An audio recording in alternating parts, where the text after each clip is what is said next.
এই বাংলাদেশের মানুষ সরকারি নানা সুবিধা থেকে তারা বঞ্চিত হয়ে থাকে। বাংলাদেশের মানুষ চিকিৎসা গ্রহণের জন্য সরকারি হাসপাতালে গেলে সেখানকার পরিবেশ ভালো নয়, অস্বাস্থ্যকর পরিবেশে রোগীদেরকে চিকিৎসা দেয়া হয়। কিন্তু উন্নয়নের গল্প আমাদেরকে শোনানো হয়েছে, আর স্বাস্থ্যকর পরিবেশে সঠিক উপায়ে আমাদের রোগীরা চিকিৎসা পাবে এই ব্যবস্থা এখনো বাংলাদেশে করা হয় নাই। বাংলাদেশের শিক্ষার্থীরা গরিব ঘর থেকে যারা উঠে আসে তারা অনেক ক্ষেত্রে ভার্সিটি পরীক্ষাগুলো দেওয়ার সময়টাতেই টাকা পয়সার অভাবে ভার্সিটির ভর্তি পরীক্ষাতেই বসতে যে বৈষম্য, রাষ্ট্রকে সেই বৈষম্য দূরীকরণে ভূমিকা পালন করতে হবে। ভাইরা আমার, বাংলাদেশের থানাগুলোতে দুর্বল মানুষেরা যদি কোনো মামলা নিয়ে যায়, পুলিশেরা সেই মামলাটা নিতে চায় না। থানাগুলো দালাল দিয়ে ভরে থাকে। বাংলাদেশের থানাগুলো, বাংলাদেশের সরকারি অফিসগুলো দালাল মুক্ত করতে পারাটাই আমাদের রাজনীতি।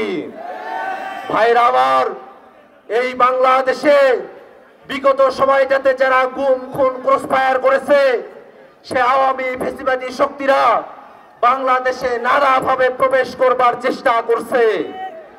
আমরা এই সুনামগঞ্জের মাটি থেকে স্পষ্ট করে জানান দিতে চাই, বাংলাদেশের ফ্যাসিবাদ বিরোধী মানুষেরা যতক্ষণ পর্যন্ত আমরা জীবিত আছি ততক্ষণ পর্যন্ত আওয়ামী সীমাদাসদেরকে বাংলাদেশে আমরা আসতে দেব না। বাংলাদেশের সরকার, অন্তর্বর্তীকালীন সরকার, পরবর্তীতে যে কোনো সরকার গঠিত হবে, তারা ভুল বিভ্রান্তি করবে, আমরা তার সমালোচনা করব, ভুল ধরিয়ে দেব, কিন্তু ওই আওয়ামীদের ষড়যন্ত্রে আমরা পা দেব না। ভাইরা আমার, নতুন বাংলাদেশ করতে হলে বাংলাদেশের প্রতিষ্ঠানগুলোকে নতুন করে বিনির্মাণ করতে হবে। বাংলাদেশের সবথেকে বড় সংকট দলীয় নিয়োগের সংকট। দলীয় নিয়োগ মুক্তভাবে, স্বাধীনভাবে, নিরপেক্ষভাবে বাংলাদেশের রাষ্ট্রীয় প্রতিষ্ঠানগুলোতে নিয়োগের বন্দোবস্ত আমাদেরকে প্রতিষ্ঠা করতে হবে। বাংলাদেশে অবকাঠামোগত উন্নয়নের কথা বলে হাজার হাজার লাখ লাখ কোটি টাকা বিদেশে পাচার করা হয়েছে।